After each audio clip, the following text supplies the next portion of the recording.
Tamil radio எக்ஸின் நிகழ்ச்சிகள் வரிசையில் அடுத்ததாக உங்களுக்காக விடுப்பு சூப்பர். இவங்க அந்த மாதிரி கலக்குறாங்களா?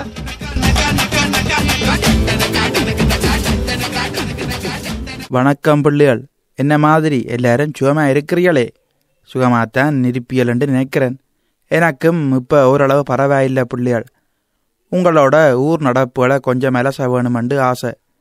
போன முறையும் நேரம் பத்தாமல் போச்சுது, உடல்நிலையும் சரியில்லாமல் போச்சுது. இப்போ பிள்ளைகள், நாங்கள் 21ஆம் நூற்றாண்டில் கால் வச்சு 7 வருஷம் ஓடிப்போய் இப்போ 8வது வருஷமும் துவங்கிட்டுது. எங்கட சனங்களும் வெளிநாடுகள் என்று வழிக்கிட்டு பல தசாப்தமாகி போச்சுது. விஞ்ஞானமும் எக்கச்சக்கமாக வளர்ந்து இன்றைக்கு செவ்வாய் கிரகத்தில் ஒரு பொம்பளை இருக்கிறா என்ற அளவுக்கு வந்து நிற்கிது. ஆனாலும் எங்கட சனம் மூட நம்பிக்கைகளை கைவிடையில் பாருங்கோ. எங்கட சனத்தின் மூட நம்பிக்கைகளை பயன்படுத்தி கொண்டு ஏமாத்துறவைன்ற தொகை கூடி போச்சுது. இப்படித்தான் பாருங்கோ, இப்போ இந்தியாவிலிருந்து ஜாதி பக்கம் சாத்திரி மேன்ற படையெடுப்புண்டால் அமோகமாக நடக்குது. அவை இங்கே வாரது உங்களோட எதிர்காலத்தை மேம்படுத்துகிறோம்னு சொல்லி தங்களோட எதிர்காலத்தை மேம்படுத்தி கொண்டு போகிறது வளமையாக நடக்கிற விஷயந்தானே. இந்த முறை புதுசாக ஒருத்தர் வந்தவர் வடிவாத்தான் வேரி கட்டி கொண்டு போயிருக்கிறார். முதல் வந்தவையெல்லாம் காசாத்தான் வேண்டி கொண்டு போனவை. இப்போ வந்தவர் 4 ஊரடிவட்ட மனுஷன். குறைகளுக்கேற்ற மாதிரி பவுனில் வேண்டி கொண்டு போயிருக்கிறார். நல்ல மனுஷன்தான். பவுன் விற்கிற விலை அந்த ஆளுக்கு நல்லாத்தான் தெரிஞ்சிருக்குது.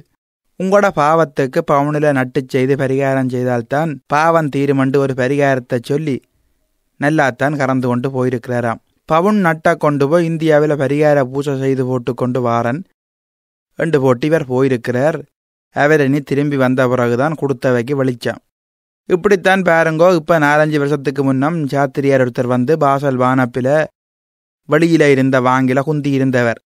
கென நேரமாக இவர் இதில் குந்தி இருக்கிறாரே, ஆள் வேற புதுசாக கிடக்கு, கதையை கொஞ்சம் கொடுத்து பார்ப்போம் என்று போட்டு அவற்றை வாயை கொஞ்சம் கிளறினேன். பாசலில் உள்ள ஒரு ஆள் தன்னை இங்கே வாங்கோ, தான் இங்கே பாசலில் எங்கேன் தங்கியிருந்து சாத்திரம் சொல்கிறதுக்கு ஒழுங்கு செய்தார்னண்டு.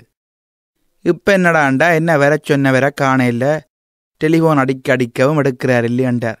தൻ്റെ அண்டையான் எதிர்காலம் எப்படி இருக்க போதுன்னு தெரியாத அந்த மனுஷனே சனத்தின் எதிர்காலத்தை சொல்ல போகுதுன்ட்டு நான் கொடுப்புக்க சிரிச்சு கொண்டு போனேன். சரி பிள்ளைகள், இன்னும் கென சாத்திரிமார் வருவினாம். நீங்களும் அவையிட்ட போகிறதுக்கு தயாராக இருப்பியல். உங்களோட நேரத்தை நான் வீணடிக்க இல்லை. அப்போ வரட்டே பிள்ளைகள், அடுத்த கிழமை சந்திப்பாம். இவங்க அந்த மாதிரி கலக்குறாங்களா?